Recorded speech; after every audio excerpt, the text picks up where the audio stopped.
संगम नगरी प्रयागराज में तमाम जो कलर है वो दिखाई दे रहा है, जो भारत का सनातन है वो दिखाई दे रहा है। तो आज हम आ गए हैं एक ऐसी जगह पर जहाँ पर एक अलग प्रकार की घड़ी बनाई गई है जो आपको आपके पूरे जीवन को बताएगी। जो अध्यात्म से जुड़ी घड़ी है, इस घड़ी को सनातन घड़ी कहा जा सकता है या इस घड़ी को प्रबुद्ध घटिका भी कहा जाता है। तो किस तरह की पवन जी आपने घड़ी बनाई है, क्या है ये घड़ी खास? जी, ये घड़ी मैंने बनाई है। इस घड़ी में हमने सनातन धर्म के हिसाब से जो हमारी काल गणना है, जिसे हम घटी, प्रहर और मुहूर्त में कैलकुलेट करते हैं, उसे मैंने इसे दिखाने का प्रयास किया है। जैसे हमारे धर्म में जो तिथि बदलती है, वो सूर्योदय से बदलती है, जिसका हमें ज्ञान नहीं रह गया है। हम सोचते हैं रात के 12 बजे से तिथि बदलती है, जबकि ऐसा नहीं होता। रात के 12 बजे से तारीख बदलती है। जो हमारे धर्म की तिथि है, जैसे अमावस्या, पूर्णिमा, एकादशी, वो सूर्योदय के साथ बदलती है और उसकी गणना सूर्योदय से ही शुरू होती है, जिसे घटी कहा जाता है।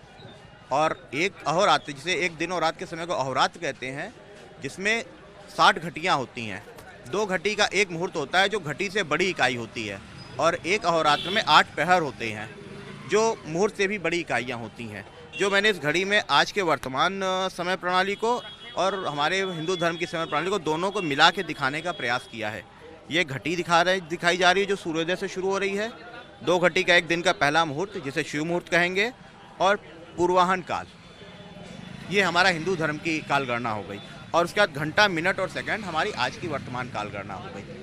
ये जो घड़ी बनाई थी, ये मन में विचार कैसे आया कि इस तरह की घड़ी बनानी चाहिए जो सनातन से जुड़ी घड़ी हो और उसको कुंभ में इसकी लॉन्चिंग की जाए? जी सर, एक्चुअली क्या है कि मैं अपने बहुत दिनों से सोचता था कि सुबह ब्रह्म मुहूर्त में उठना चाहिए। अब मुझे नहीं पता चलता कि ब्रह्म मुहूर्त का समय क्या है। कोई कहता था 4 बजे है, कोई कहता था 5 बजे है, कोई कहता था 3 बजे है। फिर मैंने इसके लिए पुराणों में अध्ययन किया तो मुझे पता चला जो सही समय है ब्रह्म मुहूर्त का, वो सूर्योदय से 4 घड़ी पहले है। जब हमारी नई तिथि शुरू होती है सूर्योदय, उससे 4 घड़ी पहले। उसका कैलकुलेशन हम आज के टाइम पे नहीं निकाल सकते।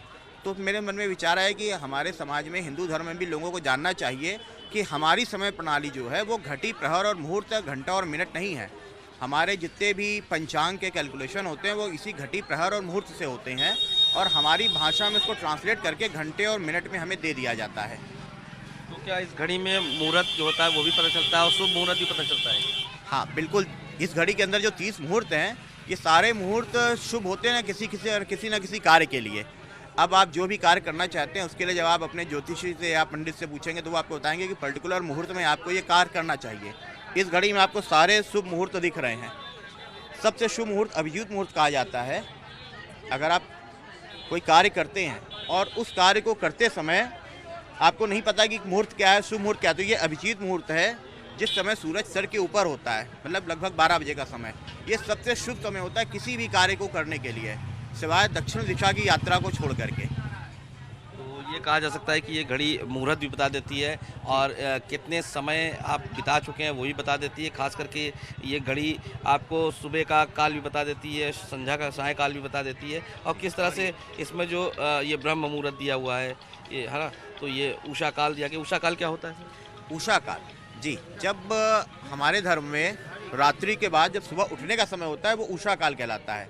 कहा जाता है कि उषा काल में उठ करके हमें थोड़ी देर चिंतन मनन करना चाहिए कि पिछले पूर्व दिवस में, मतलब पिछले दिन में हमने क्या कार्य किए, क्या अच्छे कार्य किए, क्या बुरे कार्य किए, और उसके लिए हमें चिंतन मनन करना चाहिए। ये उषा काल का पार्ट है। उषा काल में ही ब्रह्म मुहूर्त शुरू होता है। ब्रह्म मुहूर्त में हमें उठ करके अपनी शैया का त्याग करके इसके बाद हमें अपने दिनचर्या को प्रारंभ करना चाहिए, जिसमें योग है, ध्यान है, ये करने चाहिए।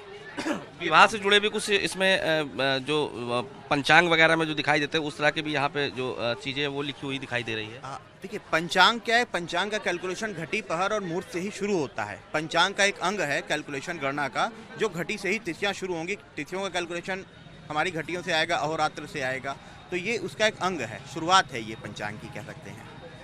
तो ये एक विशेष प्रकार की जो घड़ी है वो प्रयागराज में बनाई गई है और यहाँ पे उसको दर्शाया भी गया है। यहाँ पे तमाम लोग आ रहे हैं क्योंकि इस घड़ी को ले जाते हैं अपने घर, तो इस घड़ी से पता चल पाता है कि सुबह का जो शुभ मुहूर्त है वो कब का मुहूर्त है और कब उसे उठना चाहिए और कब स्नान करना चाहिए। तो ख़ास करके ये कहा जा सकता है कि सनातन धर्म के लिए ये घड़ी बहुत ही महत्वपूर्ण है। और कहाँ यहाँ पर जो घड़ी पवन जी ने बनाई है वो अपने आप में बहुत महत्वपूर्ण है। कई संत महात्माओं को भी इन्होंने ये घड़ी भेंट की है। तो इस तरह का तमाम रंग है जो संगम नगरी प्रयागराज में दिखाई दे रहा है। कैमरामैन दीपक के साथ पंकज चौधरी, न्यूज़ 24 प्रयागराज महाकुंभ।